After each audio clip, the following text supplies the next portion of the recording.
দিতেছে আমার স্টাফরা। আমার প্রত্যেকটা শোরুমে যায় যে আমি এই অবস্থা দেখে আমার জামাই যখন হসপিটালে ভর্তি ছিল তখন আমি লাইভে এসে কোনোদিন কান্না করি নাই, বাট আমার ব্যবসাটা আমার চোখের সামনে শেষ হয়ে যেতেছে।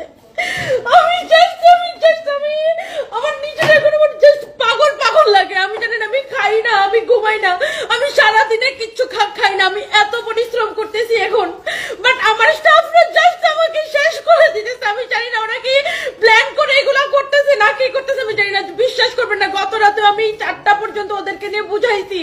যারা 15,000 টাকা স্যালারি পেতে ওদেরকে বলছি, বাবা তোদেরকে আমি আরো 2-3,000 টাকা বাড়াই দিব, প্লিজ আমাকে আমার কোম্পানিটাকে শেষ করে দিস না।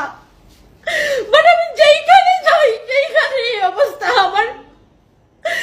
আমি এই 3টা বছর রাত দিন মানে আমি যে কি পরিমাণে কাজ করছি, 18 ঘন্টা 20 ঘন্টা করে আমি কাজ করি, আমি ঘুমাই না খাই